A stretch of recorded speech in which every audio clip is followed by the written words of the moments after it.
Disney animated canon films has had sequels, as of now, 6 total. Let me educate you all. The term Disney animated canon means films that are actually made by Walt Disney Animation Studios themselves, rather than being second-party or third-party companies like Pixar, Touchstone Pictures, and Blue Sky Studios, which are Disney-owned companies, but Disney didn't make the movie themselves. Disney has made theatrical and direct-to-video sequels of their animated films, but those films aren't a part of the main studio.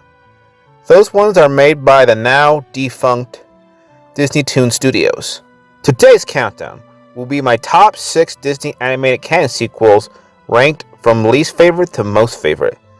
The 6 sequels in the Disney animated canon are The Three Caballeros, The Rescuers Down Under, Fantasia 2000, Winnie the Pooh, Ralph Breaks the Internet, and Frozen 2. So if you all are wondering why you don't see movies like Little Mermaid 2, The Jungle Book 2, or any other direct-to-video sequels, it is because they aren't even a part of the Disney animated canon, which I explained earlier. Without further ado, let's begin the video.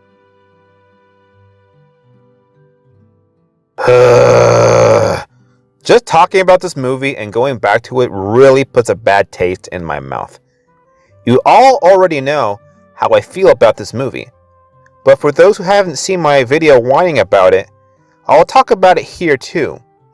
Ralph Breaks the Internet is a slap in the face to the audience because it deviates so much from the original film that they feel like 2 different franchises.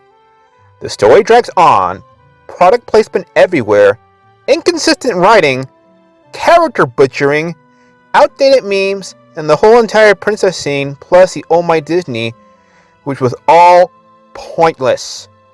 The entire Oh My Disney scene was just basically Disney flexing, saying, "Ha, we have Marvel and Lucasfilm in our library now, so deal with it! We get it, Disney. You purchased almost everything. Heck, even the moon at this point." Also, I am annoyed mostly on how Ralph and Vanellope drastically changed in personality to them, both feeling like entirely different characters. Ralph went from someone who wanted to be accepted in society to becoming dim-witted and clingy. Vanellope went from wanting to be a part of society as well to basically abandoning her own game, which is a last existence even after Ralph spent a good portion of the film humiliating himself online so he can get a part to fix her game so it wouldn't be unplugged. What's funny because in the first movie, Ralph caused a big stir and being accused of going turbo just because he wanted to win a medal so he can be socially accepted in his game like Felix was. Vanellope was the real one who went turbo. She abandoned her game entirely just because she was not connecting with everyone else in her game and wanted to live her dream. Gee, that doesn't sound familiar, Disney. It is almost as if the hard work Ralph did in the first movie getting Sugar Rush fixed for Vanellope seemed like a total waste. Sure, friends and family do go their separate ways in life and want to move on, but it made both Ralph and Vanellope selfish, but I think Vanellope was more selfish in my opinion. Imagine if Ralph didn't raise enough money to buy that steering wheel for Sugar Rush. Vanellope would have left her game to rot, and all the people who lived in Sugar Rush would have ceased to exist. Also, was the third act breakup necessary doing it again in this franchise? I wonder if Rich Moore even remembered that the first movie existed. That was what happens when you have 5 people writing a movie. The movie made me so upset that is my reason for ranking it as the worst movie on this list. Oh yeah, did I forget to mention that Felix and Cahoon are completely forgotten about? There were no villains in this movie. But there was actually Ralph and Vanellope.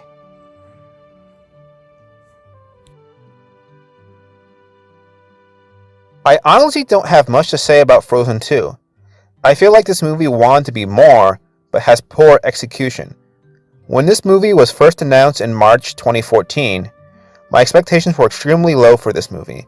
And well, I was spot on.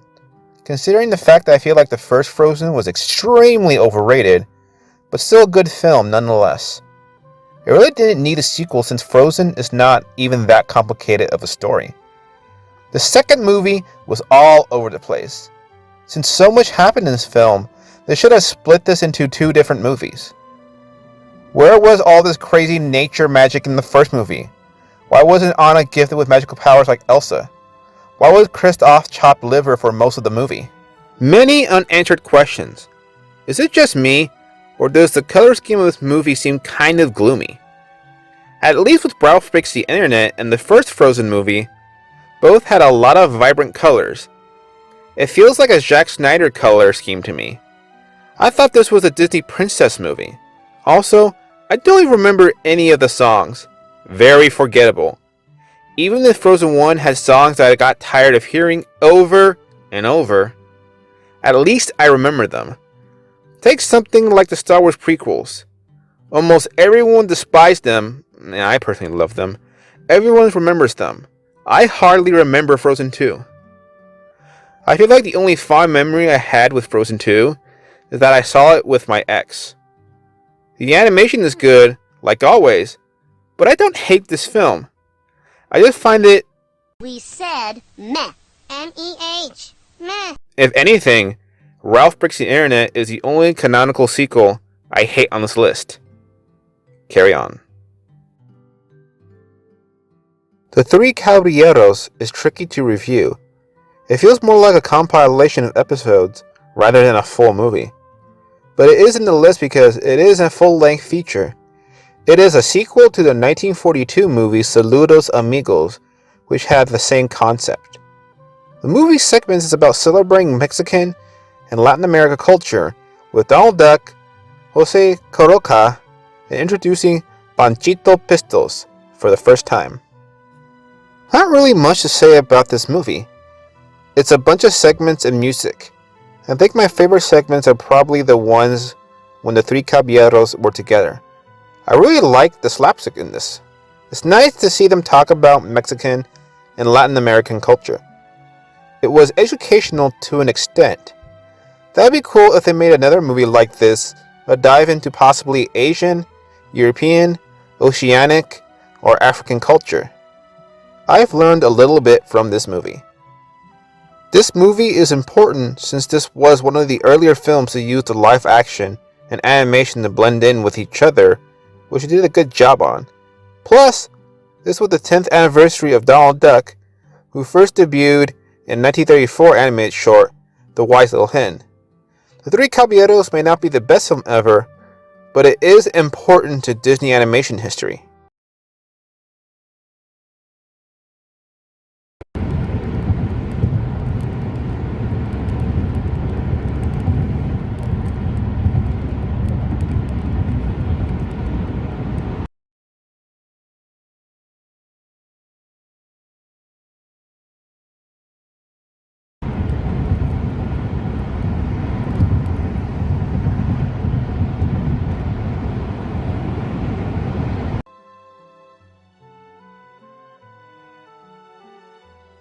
I like it when Disney shows off its spectacular animation. Fantasia from 1940 made a huge impact on Disney and in becoming one of the most iconic Disney films. Unpopular opinion, but I liked Fantasia 2000 better than the original. I like the segments in this film, and it's not so lengthy. I think my favorite segments is the Noah's Ark one, the drummer one, and the one with the forest spirit lady. I love how vibrant and lively the colors are in this film. The music is quite relaxing and tranquil. Not too much to say about this film, but I did enjoy it. I would have actually put it higher on the list, but due to them reusing The Sorcerer's Apprentice, it fits at the current spot. This is one of those cases where I think I enjoyed the sequel even more than the first movie. But then again, I barely remembered the first movie. The Rescuers Down Under has a lot going on in it. As for starters, the animation is gorgeous in this movie. The soundtrack is pretty good. Our hero Cody isn't a whiny brat. He literally risks his life trying to save a giant eagle. The villain doesn't even have cliche motives of why he is evil. Back then, Disney didn't mimic the twist villain from Pixar. I like the message of it being anti-poachers and anti-hunting animals for the sport of it. I love Bernard's character development from this movie. He went from being kind of a wimp to being a Chad by ordering a warthog to help him save his fiancée Bianca, Cody, Jake, and the eagle from the villainous Percival C. McLeach.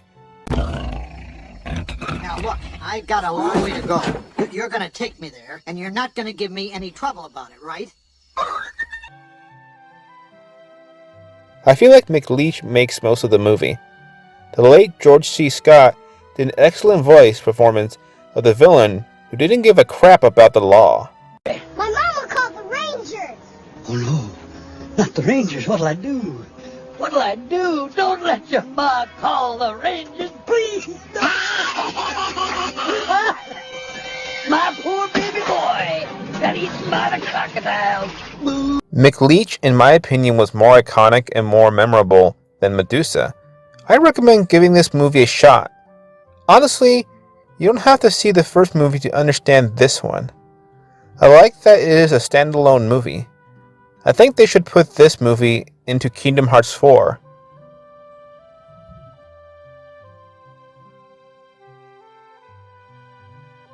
Probably my most favorite movie on this list, and it is the last 2D animated film Disney has made. Dang.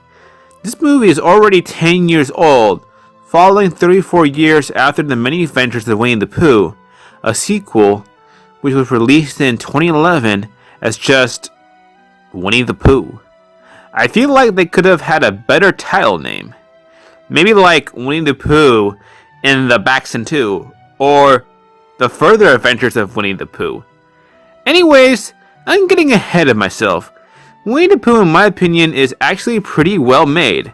I think it actually rivals the first movie. Which makes Pooh 2011 great is that instead of just being segments rather than its predecessor, it's actually a standalone story. The plot is basically everyone competes to get honey once they can find a replacement tail for Eeyore, or his actual tail, and B plot was trying to save Christopher Robin from the Baxton. Nothing too extravagant or mind-blowing, but then again, it's Winnie the Pooh. It's supposed to be simple. I missed it when movies were simpler. But yeah, this movie is great. I like the dialogue in this movie, and Al was really funny. Through a dark wood fraught with peril, on a mission of life or death, it is a task of great complexity, but I have full confidence that you shall return victorious and rescue us from the abyss. Go forth, Biggin, and we shall await your return, for weeks if necessary. Owl? What? I feel like he made up most of the film. Craig Ferguson did a good job as Owl, but I had mixed feelings about Rabbit's voice choice because he is voiced by Tom Kenny. I think Tom Kenny is a very talented voice actor, but I feel like him doing Rabbit just makes me think of SpongeBob when he talks in this film. Okay, I'll try. Oh, for crying out loud, Piglet! Pretty much all the characters are the same. Pooh's still a gluttonous bear, Tigger's still bouncy, Eeyore's still gloomy, Rabbit's still moody and OCD-like, Owl's still thinking he's smart, Kanga's still a mom, Roo's still Roo, and Piglet's still... dumb? And 6. There. Now you can all get out. How very thoughtful you are, Piglet. Oh, good grief. Okay, I can't be the only one bothered that they made Piglet dumb. He was fine as he was, being timid, shy, and scared. What was the purpose of doing this? Seems like there was a trend of dumb pink characters. And also, they took out Gopher. Where is he? Another nitpick is that they spend time in the pit for too long, and this movie is just too short. But there is a lot of moments that cracked me up. Overall, it is a cute movie, and I would definitely recommend it to any of my subscribers and non-subscribers that have children of their own or younger siblings. Thinking about it, I think seeing it in theaters was worth it. What? What the f? At the end of the day, these films are either a hit or miss for me. Not the best or the worst Disney has to offer when it comes to their animated Canon films. I know Disney usually has a track record of making lackluster sequels, but I feel like at some point they will make better ones. Would I recommend these films if I introduced someone to Disney? Probably not, but maybe Rescuers 2 and Pooh 2011. The reason I shortened talking about them a bit because I might do separate reviews on each of these films. I did a review on Ralph Breaks the Internet, link in the description. But check out these movies if you are a true Disney fanatic. Now, cue the outro. It's